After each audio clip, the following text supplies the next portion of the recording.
What's up and welcome back to Interpreting the Scares! That's right, we're back at it on a month-long journey through the nightmares. It's another year, which means it's another October full of horror movie reviews. This year the theme is simply put 31 foreign horror films, none of which I've ever seen in the past, and I'm watching them in chronological order based off of their release date. That's because I'm partially looking at franchises here that kind of overlap. We'll get into that later, but first we're taking a look at one of the films people immediately think about when you say foreign horror. It's the first film in the original Japanese version of The Ring, simply called Ringu. Ringu follows the same beats as the Americanized version, so there's a mysterious videotape going around with the claim that it indeed curses those that watch it, ending in their unfortunate demise only 7 days after viewing it. A reporter, being cursed herself, starts to investigate the VHS tape to figure out the history behind it with the help of her ex-husband.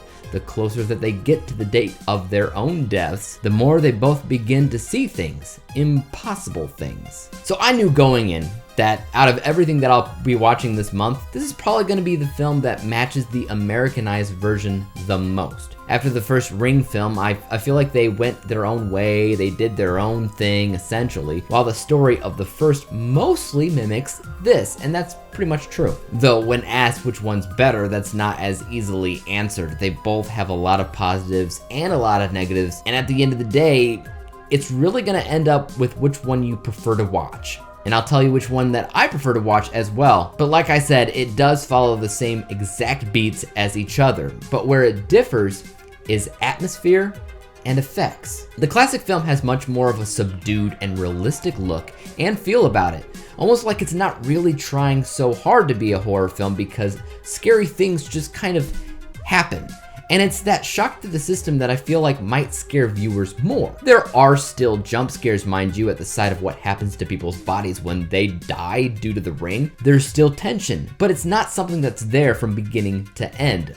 Only when the ring's involved. Everything else is like just a mystery, a crime mystery investigation thing. I personally think that that's there to help the viewer relate more to these people and their personal circumstances. There's much less of a production feel here than there is with The Ring, The Ring, which you know what that movie is when you watch it. It's a horror film through and through. It's color graded to have this bluish hue throughout the movie. There's a stronger emphasis on visual effects, and all of that really does work for me personally, as I'm a fan of the atmosphere of our Americanized version. That atmosphere really does help give those movies a personality. Now, another difference between the two movies here ultimately is how it's written. Both movies dig pretty heavily into the past and how the tapes were created in the first place. You know, there's a family involved.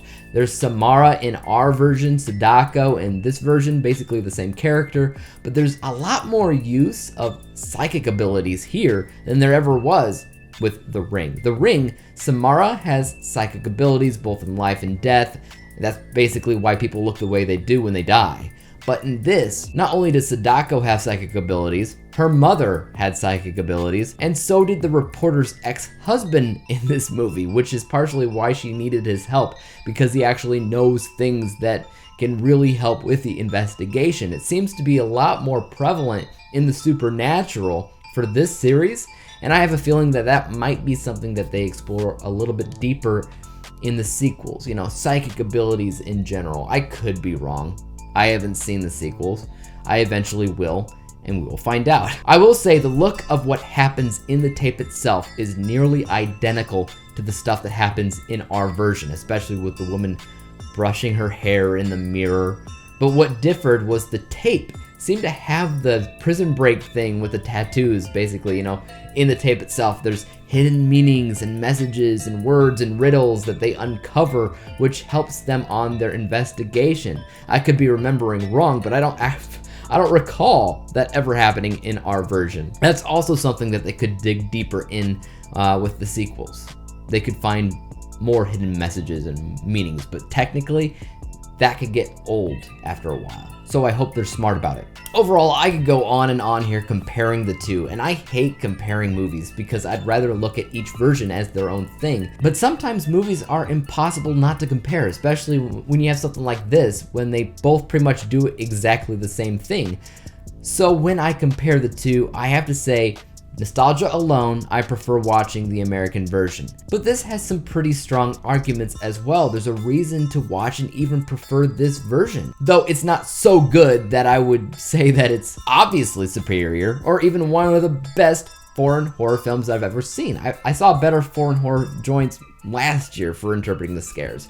But with that being said, let's go ahead and take a look at my final score for Ringu, which I rated it a B letter grade. Final overall score of 76%, 76 out of 100 possible stars across the board. It's a solid horror film. The performances were good. The nuances about the movie that weirdly felt normal definitely made the experience interesting as a whole. I don't regret saying it. We'll put it that way. I wouldn't mind rewatching it down the line, but as it is, I consider this to be an average score. We will see how the rest of the month plays out though. Guys, what did you think about Ringu? Did you see it? Are you a fan of the original Japanese series? And if you are, which one is your favorite? And as for YouTube, you guys know what to do. Hit that like, subscribe button, and bell to be notified when I come out with my next review for interpreting the scares. And until then, peace out.